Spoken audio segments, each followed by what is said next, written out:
hukum ini tidak melihat bahwa dia bukan instrumen kekuasaan, tidak melihat bahwa hukum ini bukan peristiwa bahwa dia instrumen politik, tapi hukum ini ada peristiwa negara, instrumen negara. Jadi harus dilihat, dikontekskan di situ. Kita kembalikan misal, kalau kita katakan ada politisasi hukum terhadap kasus politik, politisasi hukum yang paling nyata itu hari ini belum ada. Ada, Pak Jokowi dikasuskan, dimasukkan Bawaslu. Pak Prabowo dikasuskan Bawaslu juga. Sama-sama. Yang nyata ada kasus politik yang itu menimpa pada calon Pilkada DKI. Ahok. Yang itu karena ucapan, sama dengan Rocky Gerung karena ucapan. Karena itu saya tidak setuju, waktu itu saya bela ketika Ahok dipersoalkan karena perkataan. Hari ini pun saya nggak setuju. Ketika perkataannya Rocky Gerung itu, meskipun saya nggak setuju statementnya, dipersoalkan juga. Tak sampaikan di sini. Kenapa? Karena ungkapan kata-kata Ahok maupun ungkapan kata-kata Rocky Gerung ini, kalau dalam bahasa ilmu nahwu, kalau Pak Karni Ilyas bahasa ilmu nahwu, ada 3 konteks. Siyakul kalam, namanya konteks teks. Ada siyakul makan, konteks tempat-tempatnya di situ. Duduknya di sana, saya masih ingat itu, lihat. Ketika dia dipersoalkan itu.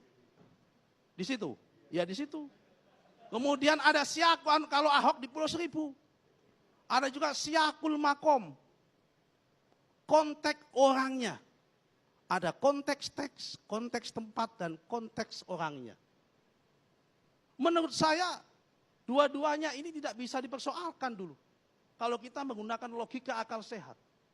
Meskipun saya nggak setuju dengan pernyataan, substansi pernyataannya Rocky Gerung, saya nggak setuju. Dia mengatakan dalam konteks imajinasi bahwa kitab suci itu adalah fiksi atau fiktif. Fiksi. Oke. Apapun namanya kitab suci, apapun kitab sucinya, mau Quran, mau Injil, mau Taurat, mau Weda, mau apapun, itu isinya cuma 4 hal yang namanya kitab suci itu. Yang pertama adalah perintah, yang kedua adalah larangan, yang ketiga adalah cerita-cerita masa lalu untuk pembelajaran, yang keempat adalah janji-janji Tuhan pada masa yang akan datang kelak di akhirat. Kalau dalam konteks imajinasi liarnya, si Rocky Gerung itu dianggap imajinasi bahwa konteks janji Tuhan masa depan itu dianggap bagian dari fiksi, ya boleh-boleh saja bagi orang yang tidak beriman. Tapi kalau bagi orang yang beriman bahwa janji Tuhan itu realita. Jadi jangan salahkan Rocky Gerung, persoalkan karena dia tidak beriman untuk itu. Tidak usah dipersoalkan untuk itu. Karena itu kalau memang dia tidak beriman, ngapain kita persoalkan masalah iman kok. Kitab suci itu janji Tuhan itu realita atau tidak, itu gantung masalah iman. Ya kalau orang tidak beriman jangan dipaksakan. Orang namanya juga tidak beriman. Karena itu mempersoalkan kasus ini masalah tafsir. Tafsir itu nggak bisa dihakimi. Sama dengan kontekstualisasi kasus Ahok. Ini persis. Sayangnya yang orang dulu mempersoalkan kasus Ahok nggak ada yang mempersoalkan kasus Rocky Gerung. Jadi ini yang politisasi hukum yang mana? Kalau dibolak-balik ini. Jadi saya merasa ini jangan-jangan angan-angan fiksinya Pak Karni Ilyas membangun narasi ini. Seakan-akan dibangun bahwa case ini adalah bagian daripada narasi kekuasaan untuk membungkam para oposisi. Nggak ada untungnya. Memang Rocky Gerung itu kan berbahaya. Kok harus dipolitisasi? Terus kalau Rocky Gerung itu kemudian dihukum, terus otomatis Pak Jokowi akan kalah, Pak Prabowo akan menang. Enggak juga, beda sama Ahok. Ahok dihukum kemudian kalah. Dipersoalkan. Oh enggak ada kaitan langsung. Ahmad Dhani dipersoalkan. Dikatakan narasi. Memang kemudian surveinya Ahmad Dhani berapa persen di Surabaya sana nyalek? Enggak ada niat semacam itu. Enggak ada saya melihatnya. Enggak ada, tidak imbang. Kalau itu mau dipersoalkan. Siapa lagi? Selamat Ma'arif. Fakta. Selamat Ma'arif itu tim sukses pidato, ada rekamannya, diawasi Bawaslu, yang melaporkan juga Bawaslu, bukan orang lain. Saya caleg. Saya tiap malam juga diundang Maulid Nabi. Saya tiap malam diundang masjid, diundang pengajian di masjid. Setiap saya tampil, sama Bawaslu juga datang.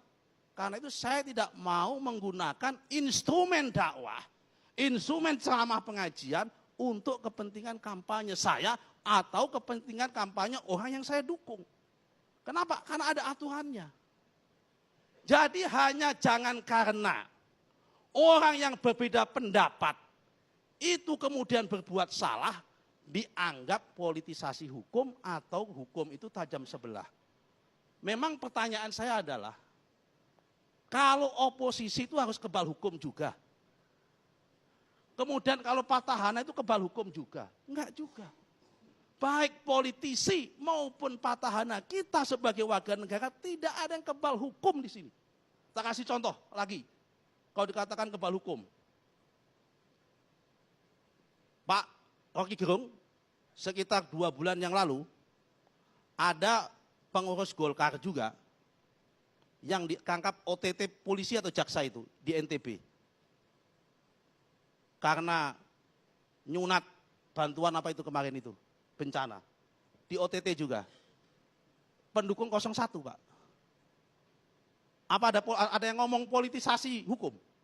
Ada yang ngomong kriminalisasi? Saya tanya lagi, ada PNS, Kemenak, motong bantuan masjid di NTB, betul kan? Di OTT polisi, saya telepon, mohon maaf, karena biasanya orang PNS Kemenak itu kalau nggak orang NU, orang Muhammadiyah atau orang ini jangan-jangan orang NU saya telepon, ternyata bukan, orang NW, Nahdlatul Wathon, anak buahnya TGB, berarti pendukung 01, ditangkap juga. Kok Rocky Gerung nggak ngomong? Ada politisasi? Kok yang lain nggak pernah, Karin Ilyas nggak pernah membahas itu semua? Ada politisasi? Jadi jangan membangun emosi, membangun perasaan hanya karena menimpa diri kita, menimpa kawan kita, menimpa kelompok kita, seakan-akan kemudian negara berbuat tidak adil. Keadilan itu berpihak kepada siapapun, dan keadilan akan menimpa kepada siapapun, dan hukum itu bisa menajam kemanapun dan menajam ke siapapun dalam konteks ruang dan waktu. Saya kira itu.